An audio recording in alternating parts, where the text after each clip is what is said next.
Ваш в студии Руслан Валиев, и вместе со мной в студии сегодня общественный деятель, член СПЧ при главе Республики Башкортостан Азамат Галин. Приветствую, Азамат. Добрый день. Мы в прямом эфире, и вы можете присылать нашему гостю по ходу нашего разговора свои вопросы по номеру +7 927 304 10 51.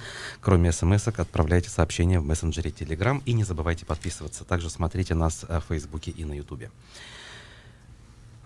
Тема дельфинария так или иначе нас не отпускает. Только что в блогауте эту тему уже обсудили, но мы к ней также вернемся, потому что, в общем, весь Facebook прежде всего гудит комментариями на эту тему. Вчера в Уфе в мэрии состоялась встреча, которая явилась неким таким продолжением общественных слушаний, которые на прошлой неделе уже были в городе. Ни о чем не договорились, но, опять же, тут даже не сам факт недоговоренности, да, людей интересует, а то, как это все обставлено, то, как это все происходит. Следите за этой историей. Вот я не погружался, да, вот в это бурно обсуждаемое в Фейсбуке проблему. По одной простой причине, вот масштабы, скажем так, общественной значимости этой проблемы для региона, для Уфы, они вот заканчиваются там, ну, среди там 50 активных пользователей, да, социальной сети, и там они и заканчиваются. Если мы с вами проедемся на общественном транспорте и, значит, спросим, да, у рядовых наших обывателей, добрая половина из них скажет, что они вообще не слышали об этом дельфинарии, да, и вообще об этом ничего не думают. Поэтому не следил, но если бы, допустим, у меня спросили, я являюсь там противником или сторонником, независимо, скажем так, да, в данной ситуации, как я отношусь к животным, аргументация, она была, насколько я так понимаю, аргументация была следующая. Дельфинотерапия — это процедура, которая применяется, ну, скажем так, для терапии каких-то отдельных заболеваний, которые есть у детей, да, и после контакта, как вот у детей, контактирующих там с животными, детям становится лучше, да. Есть такое мнение. Есть такое мнение. Я сам не врач, я не готов, да, то есть как бы рассуждать на эту тему, но как человек, который переживает за детей, я всегда был противником того, чтобы вот подобные аргументы использовались в каких-либо спорах. Да, вот, ну, считаю это неправильным вообще, да. Поэтому, как человек, который переживает за детей, я могу предложить такой вариант. Независимо от того, доказано это, не доказано, да, я считаю тоже неэтичным, да, обсуждать, доказано это или не доказано. Почему? Потому что когда болеют дети, значит, у родителей должна быть любая возможность, да, в том числе и пусть будет такая, для того, чтобы дети имели надежду на выздоровление. Даже, ну, как сказать, вот в медицине же даже есть такой термин, да, там называется, по-моему, плацебо, да, когда человек сам оздоравливается. Верой, да, то есть поэтому и у детей, и у родителей всегда должна быть надежда. И если мы преследуем эту благую цель, то, возможно, наверное, такое место, да, ну, скажем так, где эти дети могли бы с животными, с дельфинами в том числе контактировать, устроить там, где это мы можем. А мы можем это где? В Крыму у нас есть санаторий юбилейный, да, который нам республики передали, где идет сейчас ремонт. Это мое обывательское, скажем, такое рассуждение, да, над данным вопросом. Если мы преследуем эту цель, давайте двигаться именно в этом направлении и не будем никого мучить. И это было бы компромиссом, правильно понимаю? Мое мнение, да, то есть я не знаю, компромиссно это или нет. Просто для того, чтобы исключить из этого спора детей. Да, я противник, абсолютный противник. Когда начинают говорить о детях, у меня все выключается, и я сразу становлюсь на сторону тех, кто против. Вот для того, чтобы не было вот этой ситуации, можно было бы использовать эту площадку. Тем более сейчас там, насколько я так понимаю, идет глобальный масштабный ремонт. Я так понимаю, что этот санаторий, это же санаторий, оздоровительное учреждение. Наши дети, туда дети, которые нуждаются, я надеюсь на то, что там будут оздоравливаться именно дети, нуждается. которые нуждаются, Мгм. да, и это не превратится в какой-нибудь там, ну, не знаю, отстойник, блатняк, да, где, значит, будут собираться те, кто в этом не нуждается. Соответственно, значит, они будут туда ездить, я так понимаю, за госсчет.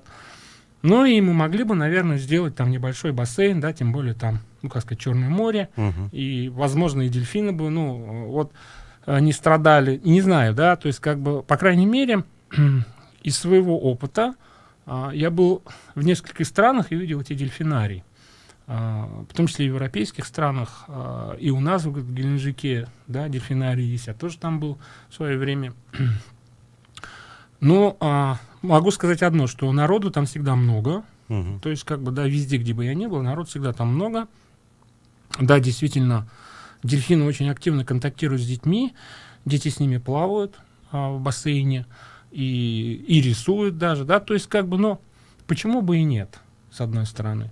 Но поскольку сейчас у нас активное, да, движение такое за защиту животных, ну, наверное, у них тоже своя позиция есть. Ну вот, собственно говоря, и все на этом. Добавить мне больше к этому нечего. Если мы хотим лечить, наверное, да, нужно лечить, но при этом нужно перестать и той стороне, и этой стороне на этой теме спекулировать, да, потому что и друг друга закидывать аргументами, это доказано или не доказано. Вот я могу сказать здесь однозначно, это неэтично, нельзя так делать. Ну, если абстрагироваться от темы непосредственно дельфинов, то хочется все-таки ваше мнение по поводу того, как происходили процедуры. Да? Первые публичные слушания у нас запомнились глушилками сотовой связи. Вчерашняя встреча в мэрии запомнилась тем, что не пустили, например, журналистов, сказав, что места нет, а по видеотрансляции было видно, что там было довольно много места. То есть вопросы возникают к некой вот процедуре, да, к открытости, к желанию. Ну, достаточно чиновники, они всегда в мэрии сейчас работают не чиновники, да, в мэрии работают люди, которые пришли и только учатся быть чиновниками. Они, в общем-то, профессионально в этом отношении еще, как сказать, не сложилось у них, да, и нет опыта взаимодействия там с общественностью, тем более с такой активной частью нашего, скажем так, города, которая, в общем-то, если дверь закрыта, полезут в форточку, это однозначно, да, то есть, как бы, поэтому здесь они, наверное, немного не подрасчитали, да, свои ресурсные возможности, им нужно быть более открытыми, это однозначно, и тем более, когда проводите такие спорные мероприятия, процедуры должны быть всегда соблюдены. Вот я за то, чтобы все процедуры от начала до конца должны быть соблюдены. Ну что им мешало открыть двери, значит, дать возможность людям включить сотовые телефоны и вести трансляцию? Что бы это изменило? Ну, Да? что-то мешало, явно, раз То уж есть, они как это бы, решили. ну, я бы, наверное, с дивана бы не вскочил и не побежал туда, да, то есть, как бы, ну, понимаете, да, то есть, как бы, у страха глаза велики, вот и все, то есть, как бы, нужно быть более открытыми, тем более, Хабиров же сам всегда к этому призывает, вот непосредственно их руководитель, он всегда говорит, будьте более открытыми, то есть, как бы, приглашайте даже Андрея Иванова. Да, ну, Хабиров действительно призывает быть более открытыми, но между тем, комментируя другие слушания, которые прошли в Курултае по бюджету, тот же Ради Хабиров сказал, что есть люди, которые вот не совсем имеют Это право. сторонники Навального. Да, в частности, про них Ну, он тут же говорил. чисто федеральная такая история, да, то есть Хабиров же сам пришел с федерального центра и с УВП. И Ну, он очень так и много... сказал, что у меня есть большой опыт Да-да-да, подавления он- ненужных вещей. Он много лет, видимо, выстраивал, да, то есть как бы механизмы взаимодействия с Навальным, возможно, наверное, имеют личный опыт общения. И, в общем-то, я так полагаю, что здесь больше личного, Мгм.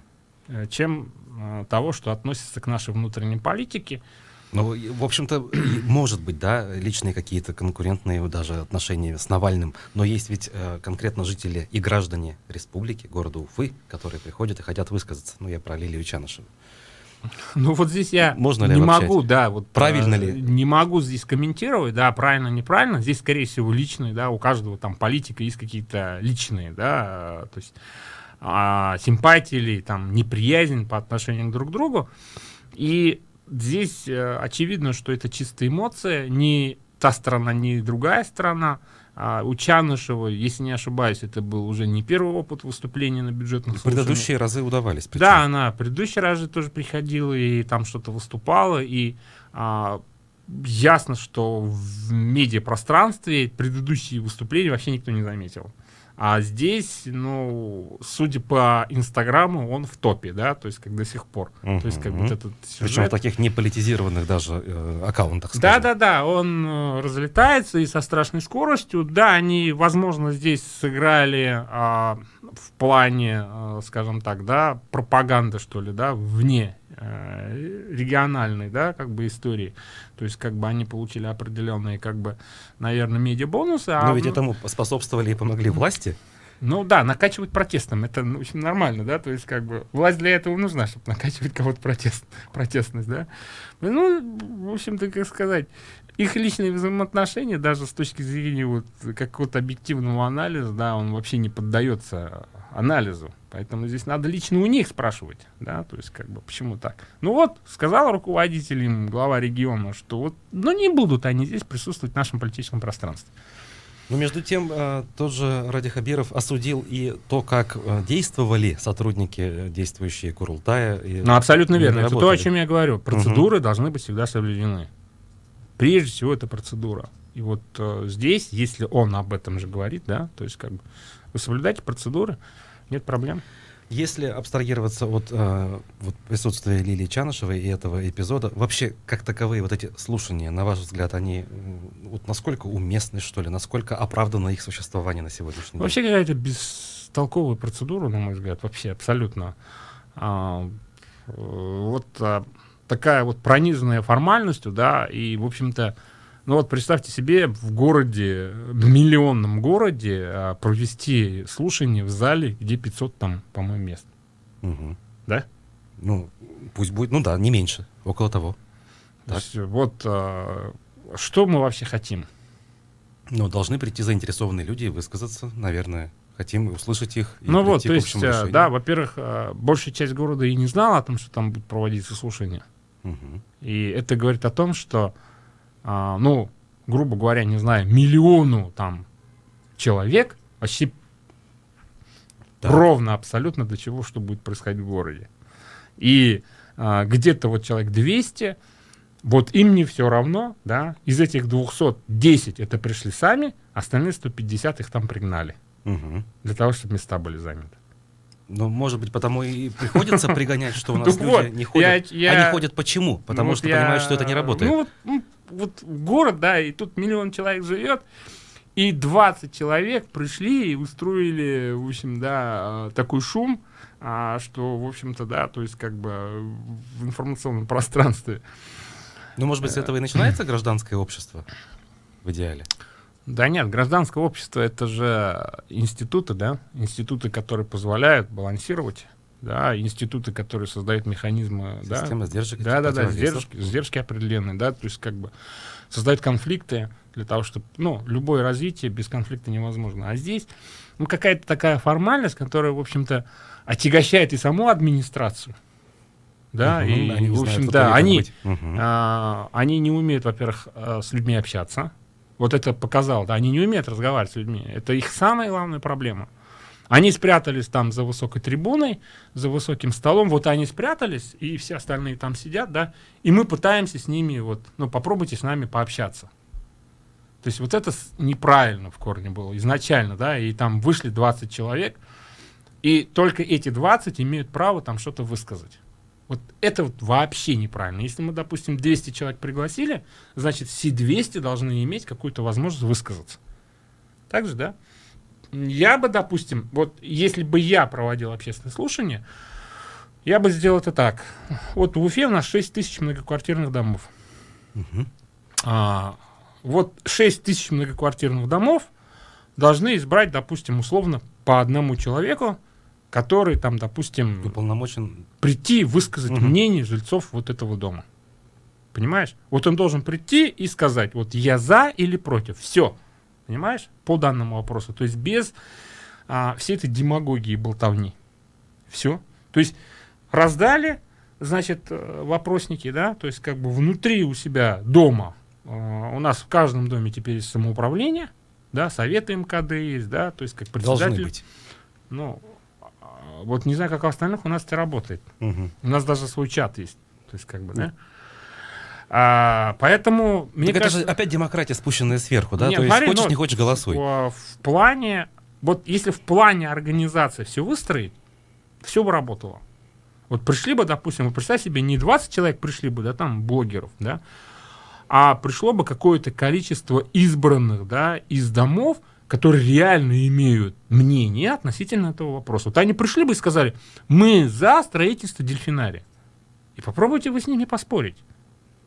Но ведь такие люди зачастую не являются специалистами в данном вопросе, а на слушание Вот поэтому они идут. приходят, у себя дома все это обсудили, да, то есть как бы обсудили, их уполномочили, они пришли и высказались, да, мы за или да, мы против. Все. Мне кажется, что вот такие процедуры администрации нужно продумывать и прорабатывать.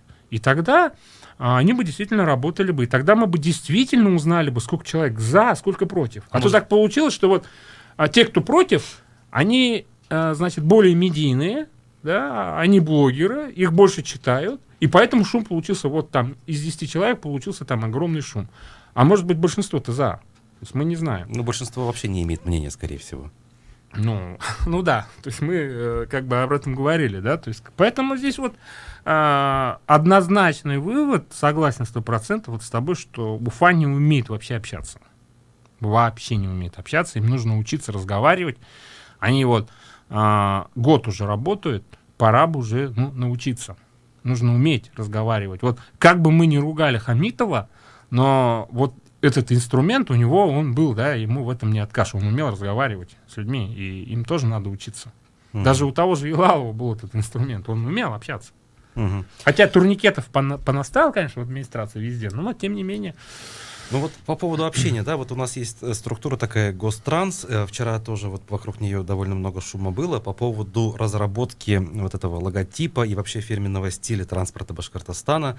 Конкурс был объявлен, говорилось, что 3,5 миллиона рублей, в итоге 175 тысяч, а если вернуться на 2 месяца раньше, то Мухаметьянов здесь в эфире, как раз он про эти 3 и говорил. Смотрите, значит, как человек, который, знает, что такое торги, да. С процедурами знаком. Да, так? знаком с процедурами и могу высказать свое мнение. История еще не завершена. Вот 175 тысяч рублей — это еще не окончательная цена. У любого аукциона есть такое понятие, как вторые части заявок, которые должны быть проанализированы. И если вторые части заявок, значит, у тех, кто подавал вот нижнюю цену, будут аннулированы, то, соответственно, цена еще может вырасти. Да? То есть, как бы, это первое. Второе. Делается все очень просто. Нужно дождаться итогов проведения торгов. Нужно дождаться этот логотип. Потом берем с тем логотипом, который уже есть, сравниваем. Если совпадает, пишем заявление в Следственный комитет и сажаем этого. Кого? Руководителя Госкомтранса. То есть эта история еще должна иметь продолжение? Конечно. Все Кстати, просто. Вдогонку по поводу вот мнения людей нам пишут, что как же петиция на 80 тысяч голосов? То есть не только 20 блогеров выступают против дельфинария. Значит, если зайти и посмотреть среди тех людей, кто там, жители Уфы-то, проводили такую выборку, нет?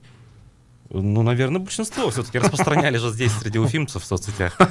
Вот я вас умоляю. жителям других городов и сел зачем это? Я вас умоляю, то есть как бы, да, значит, у нас эти ссылки, они перекидываются друг другу там. Да я тоже получаю разные, но когда дело касается какого-нибудь Иркутска, ну как бы я не трачу время на то, чтобы авторизоваться. Это не объективное, да, то есть объективный результат может быть только тогда, когда действительно жители сами приходят. Вот пришли сами, да, вот у меня там, допустим, мои родственники, тесть, допустим, да, он вообще не слышал. В их подъезде, значит, об этом никто не говорил. Вот. Ну что ж, я напомню, что в гостях нашей студии сегодня общественный деятель и член Совета по правам человека при главе республики Азамат Галин. Номер для ваших смс-ок +7 927 304 1051. Мы уходим на перерыв. Федеральные новости. Скоро вернемся. Далеко не уходите.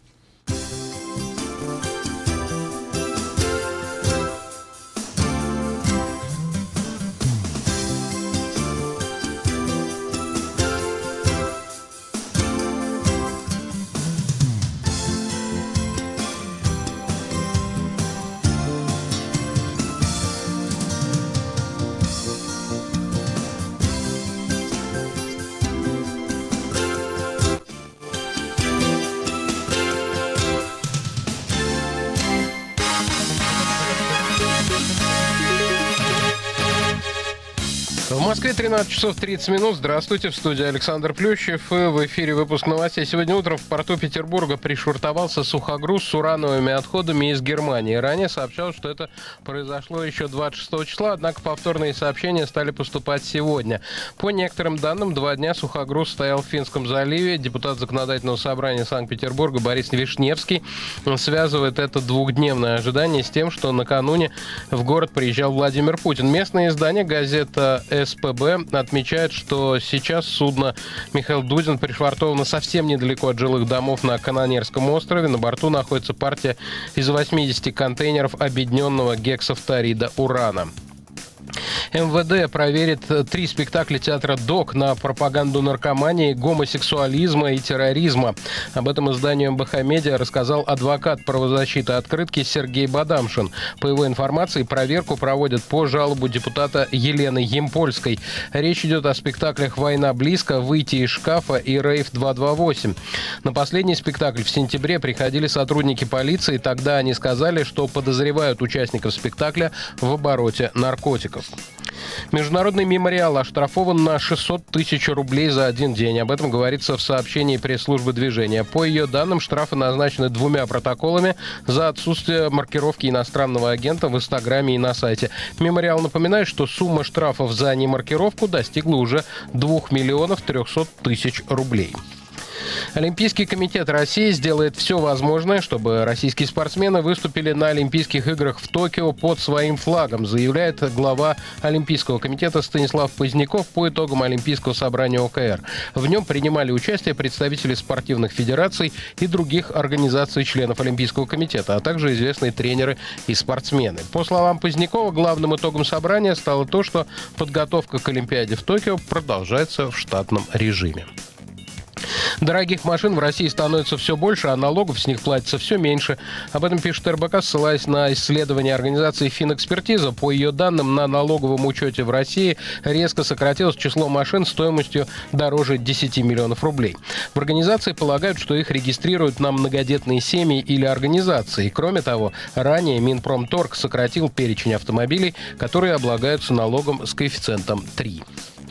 Официальный курс доллара на сегодня 63 рубля 97 копеек, курс евро 70 рублей 44 копейки. В Москве сегодня около нуля без существенных осадков. Завтра возможны небольшие осадки, ночью 0-2, днем плюс 1-3. Александр Плющев, служба информации, Эхо Москвы.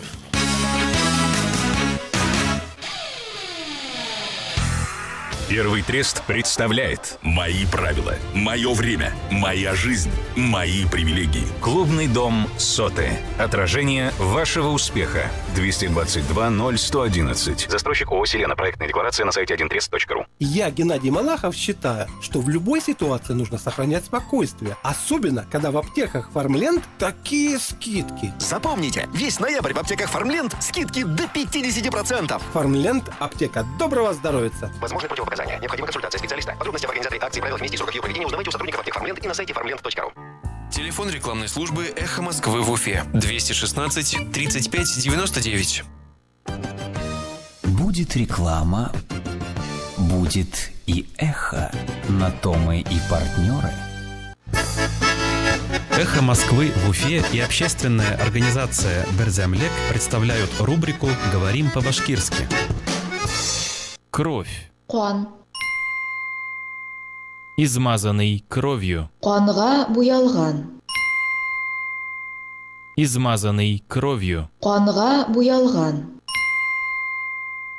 В Уфимском дворе нашли автомобиль, измазанный кровью. Өфөнүн бер өй ихатаһында канга буялган машина тапкандар. В Уфимском дворе нашли автомобиль, измазанный кровью. Өфөнүн бер өй ихатаһында канга буялган машина тапкандар. «Эхо Москвы» в Уфе и общественная организация «Берзямлек» представляют рубрику «Говорим по-башкирски».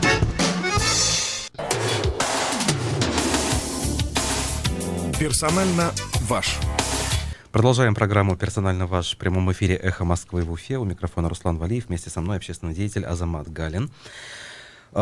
Продолжая тему, значит, разных мероприятий и событий, вот хотелось бы вчерашнее высказывание руководителя исполкома «Единой России» по республике Рустема Ахмадинурова, чтобы вы прокомментировали.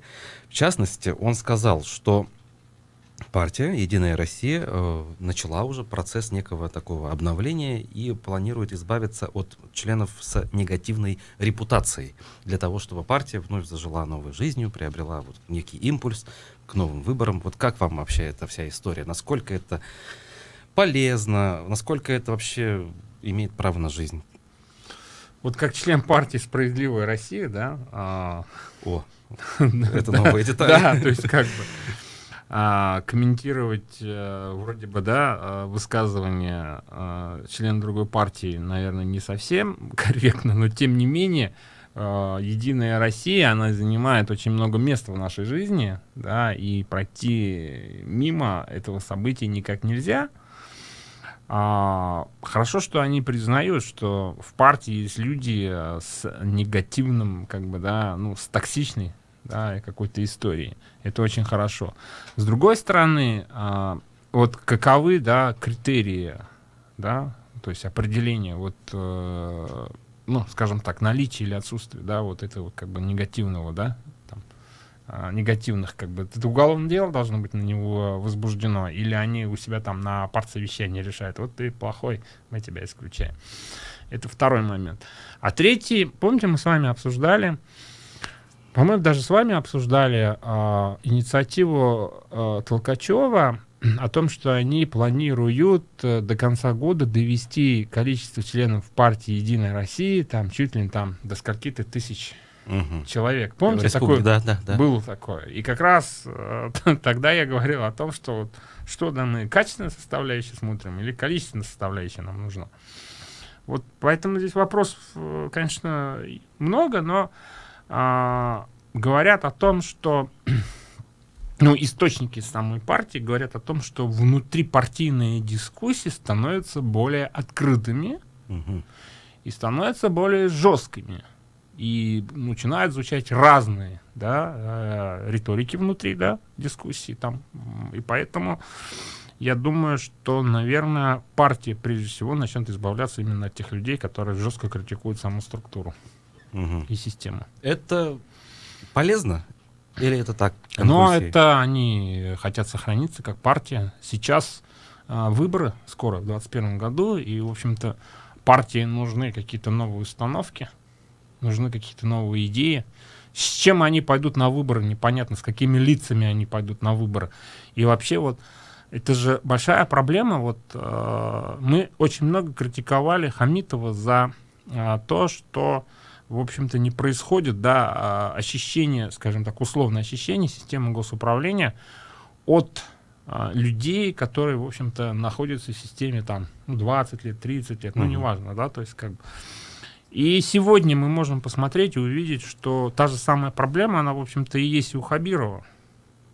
То есть та системная бюрократия, которая была при Рахимове, она была и при Хамитове, она осталась и при Хабирове. Например? Вот, то есть те люди, которые работают в системе, они такие остались, они работают в системе. То есть если мы говорим... Не публичные такие, да? Да. И если мы говорим о том, что эти люди, которые работают в системе, они были неэффективны тогда, то почему они стали сегодня эффективными? Вот мне непонятно. И, в общем-то, рано или поздно, это в любом случае, и даже с Хабировым, да, это даст свои, ну, результаты, это даст свои плоды. Это говорит о том, что, в общем-то, тебе надо 100% своего времени управлять республикой в ручном режиме.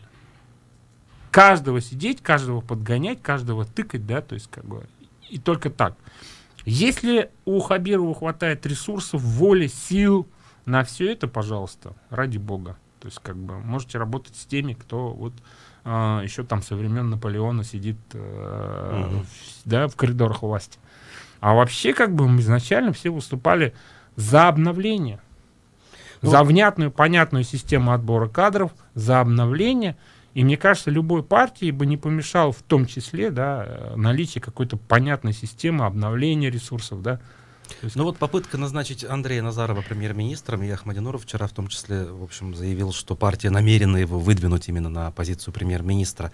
Насколько, на ваш взгляд, эта попытка способна увенчаться успехом? Если у «Единой России» есть такая инициатива, то, в общем-то, они в любом случае ее, ну, как сказать, протащат.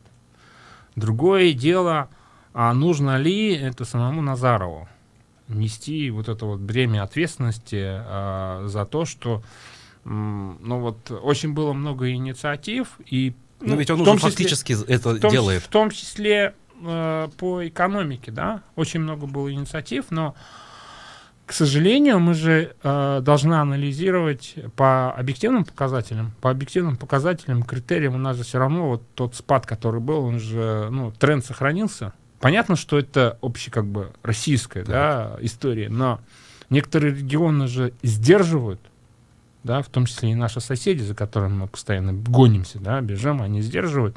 Челябинск, да, у них, да, то есть как бы... То есть Челябинск выглядит лучше, чем Башкирия. Да, да, Челябинск выглядит лучше, чем Башкирия. Поэтому здесь, если Назаров может у Хабирова часть этих функций взять на себя по ручному управлению республикой, да ради бога, пусть управляет. То есть в любом случае, по факту, так и есть. Да, по факту. Но без ручного никак. Нет, конечно. Если у нас, я еще раз говорю, в коридорах власти остались те люди, которые вот там, со времен Муртазы Губайдуловича там сидят. Понимаете? А есть те, на кого можно заменить, чтобы не было этого ручного? А вот или это что, или уже, надо не людей а менять? вот это уже задача, да, руководителя. Там у них есть руководитель администрации, там другие помощники есть. Они должны были разработать, наверное, систему отбора кадров новых, да, людей, вовлечь новую кровь. Все же выступали за то, чтобы была новая кровь, свежая кровь. Вот чтобы лидеры новые Башкортостана люди. провели. Что-то я вот, если честно, не видел, кого назначили из них. 50 человек победили. Есть вообще? Для чего это Ну, всё? я не знаю, но в любом случае 50 человек — это не 2000 человек, да? То есть, как бы, поэтому в этой части, конечно, самая главная проблема, у них проблема, это именно вот отсутствие, да, профессиональных кадров, да, людей, обладающих компетенцией. У них вот куда ни сунься, в какое-нибудь там, любое даже предприятие сунься, даже вот если посмотреть дела по арбитражам, да, посмотреть по уголовным там делам, по арбитражам, везде на руководителей предприятий идет субсидиарная ответственность, в том числе по невыплатам налогов. Это же о многом говорит, о том, что у этих людей просто не было необходимой компетенции, да, поэтому они попали в эту ситуацию. Поэтому вот если посмотреть на новые назначения глав, возможно, мне скажут, рано еще, да, делать какой-то, ну, анализ. Но большинство из этих глав, если по их деятельности, по работе посмотреть, они ориентированы на вот этот акционизм определенный. Провели мероприятие, там, футбол сыграли, волейбол сыграли, сфотографировали, выложили. А экономикой кто будет заниматься? То есть вот эти моменты, но если есть доброволец в лице Назарова взять на себя ответственность за все эти проблемы в регионе, ну, я считаю, надо дать ему этот флаг, да, и пусть несет. То есть, понимаете, да, то есть пусть отвечает, почему бы и нет. Вот есть тема, которая такая на стыке. Не, по крайней мере, будет с кого спросить.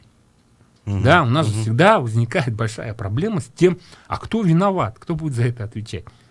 Ну, хорошо же, будет человек, с которого можно будет спросить. Да, в общем, понятно.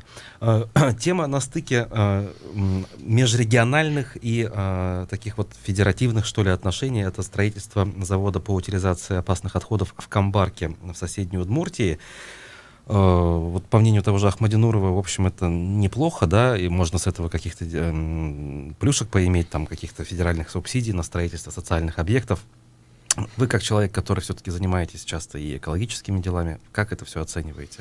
Вообще, отношусь к этому вообще очень плохо, ко всему, да. И я не знаю, почему у нас до сих пор в регионе не сложилось какое-нибудь там глобальное масштабное экологическое движение. Камбарка, да, это, ну, не наша территория, но, как говорится, отходы достанутся нам, да, в том числе. Возьмите тот же самый Карнашпан, у которого нет вообще никаких документов, и он работает, значит, травит нас в том числе. Потом, я не знаю, вот закончилась эта инициатива или нет по ядерным захоронениям, которые должны были быть у нас на территории. Да, то есть, как бы, по крайней мере, года 3 или 4 тому назад, значит, на сайте Росатома еще висел вот этот тендер, да, значит, на разработку проектной вот этой вот документации на ядерные захоронения у нас в республике. Поэтому у нас, вот если взять, да, вот тот же самый Салават возьмите, Стерлитамак возьмите, да, я не знаю, вообще не понимаю, как там люди живут. Сибай тот же самый. Куда ни ткни, У нас везде экологические проблемы. Везде абсолютно. Да, а потом мы тратим миллиарды рублей и строим онкологические там, центры, больницы строим. Да. Поэтому я независимо от того, что мы можем получить какие-то там федеральные плюшки, я хотел бы сказать, знаете так, давайте мы у себя на территории ведем европейские стандарты по экологии. Вот хочешь прийти к нам на территорию и построить, допустим, какой-то завод. Вот мы берем европейские стандарты, вот ты должен у нас завод построить по европейским стандартам безопасности. Все. Вот это можно будет считать неким таким, да, критерием. Вот та же самая сода, условно. Угу. Почему не заставить соду работать по европейским стандартам? Понимаете, да? Те же самые вот эти белые озера, которые они выбрасывают. На уровне субъекта федерации разве можно такие нормативы вводить? Это все-таки федеральная история? На уровне субъекта федерации, мы можем сформировать, во-первых, общественное мнение, да, нетерпимость ко всему этому, да, и, в общем-то, вот, наверное, есть над чем здесь подумать и всем нам вместе, да, поработать. И в любом случае, принудить, да, власти к тому, чтобы, прежде всего, наши требования по экологическим стандартам и безопасности, чтобы выполнялись. Да, пожалуйста, хотите завод построить, приезжайте, стройте, но он должен быть безопасным. Безопасным. Угу. А не так, чтобы, допустим, построили кроношпан у самого водозабора, да, и еще сливают туда отходы. Это же безобразие полнейшее.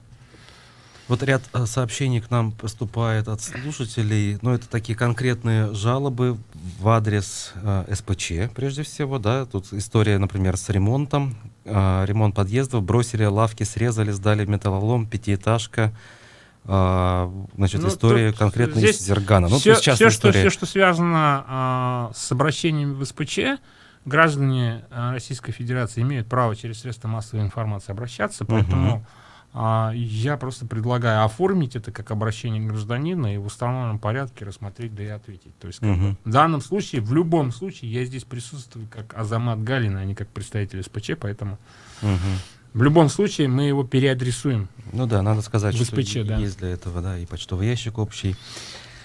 Так, вот как раз мы затронули сейчас немного тему БСК и Шиханов. У нас в ближайшее воскресенье общественники из движения «Башкорт» хотят провести некое собрание. Митинг так и не согласовывают власти, что само по себе отдельная история, да, почему не согласовывают.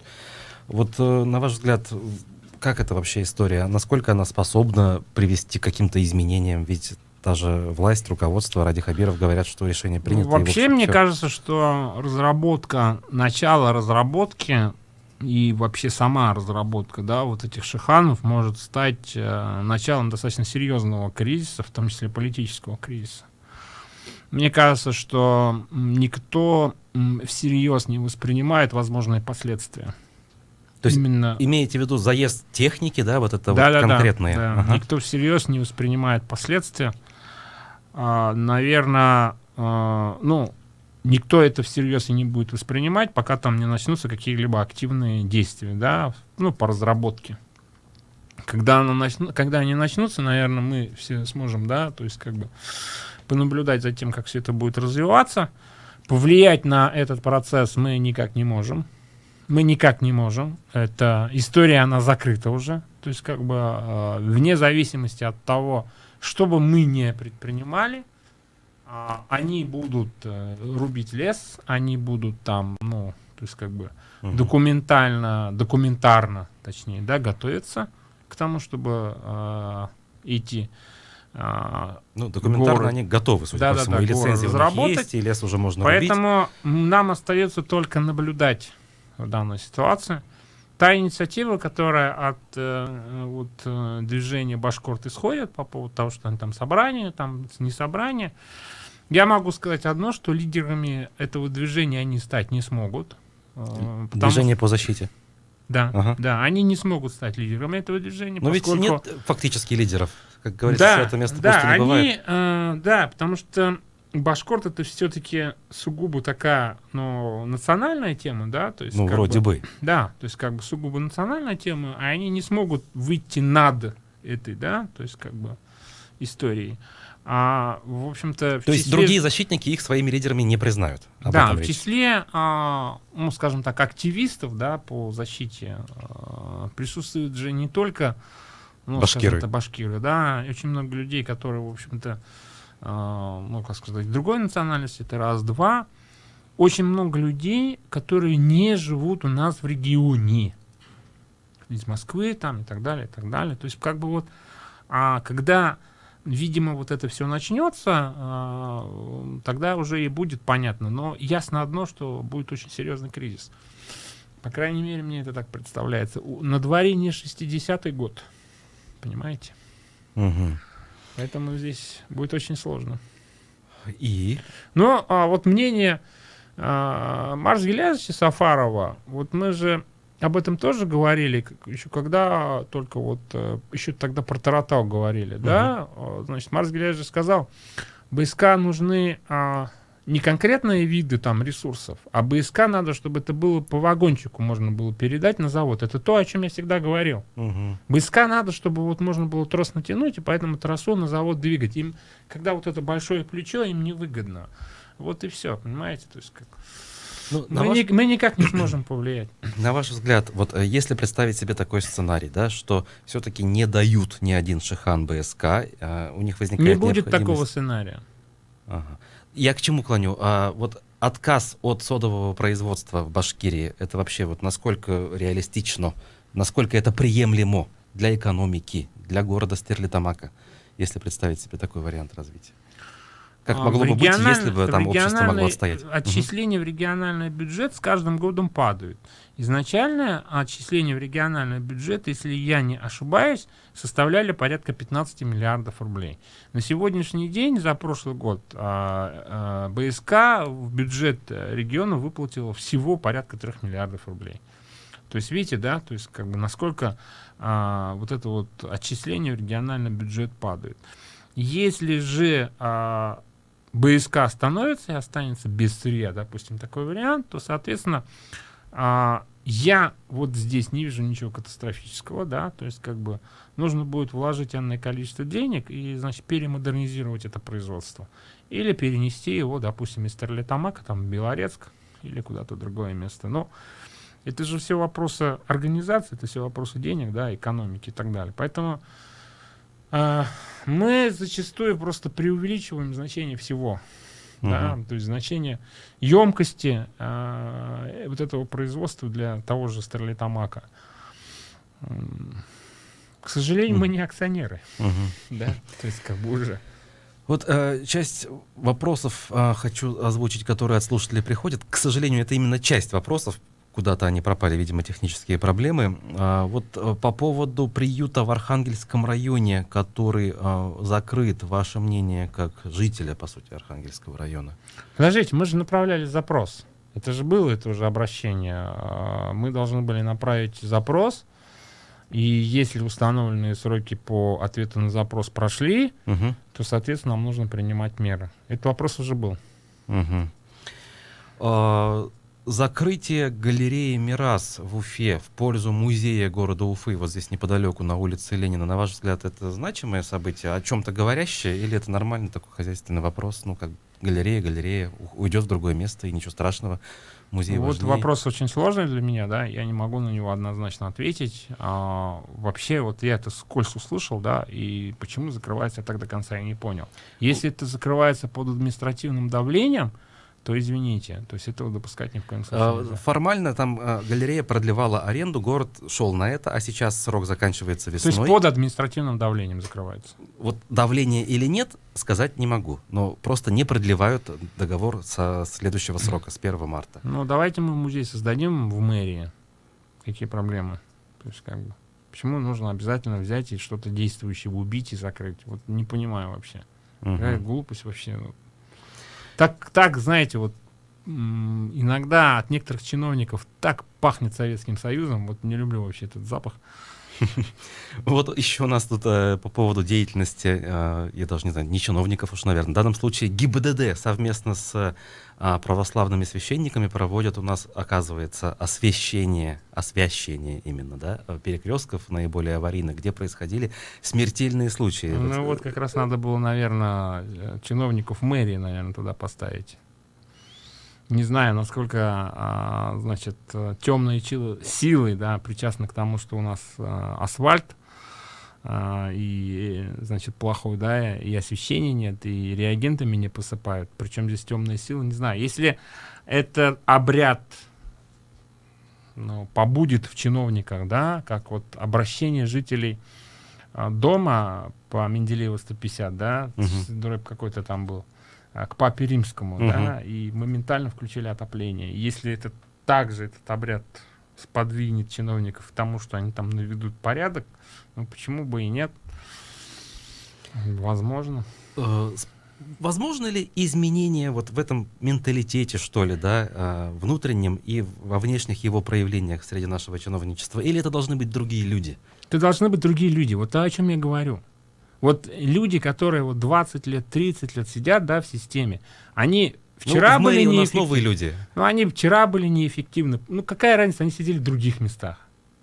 Знаете, то есть как бы, ну, не там сидели они, в другом вот месте вице-мэр они Алина сидели. Сулейманова, так вообще журналистка в прошлом. Ну, я говорю, вот людей надо менять, и должны быть новые люди, и отбор этих людей должен быть с компетенцией сразу понятен. Вот если принимают, допустим, человека на работу, да, и, как говорится, руководители принимают ответственность на себя за этого человека, то человек это должен быть компетентным. Да, он должен в этом вопросе разбираться, он должен в этих вопросах погружаться. А перед кем он должен чувствовать ответственность? Перед начальником или перед, я не знаю, избирателями? Вот какая ответственность эффективнее? Прежде всего перед людьми. То есть тут же перед горожанами, если мы говорим о мэрии, да, то есть как мэрия сегодня попала у нас под жесткую критику. То есть как. Но ведь люди у нас не выбирают фактически сотрудников администрации, начиная от главы администрации, там, ну никого не выбирают Ну фактически. вот это, наверное, плохо. То есть как бы, но мы и депутатов, если даже выбираем, то мы их не избираем, да. То есть как, вроде бы выбираем, но не избираем. Поэтому здесь очень много вопросов, но по факту мы получаем то, что вот мы получаем. Ну что ж, это был общественный деятель, член СПЧ при главе республики Азамат Галин. Спасибо всем, до новых встреч, пока. Всего доброго. Никакого секрета.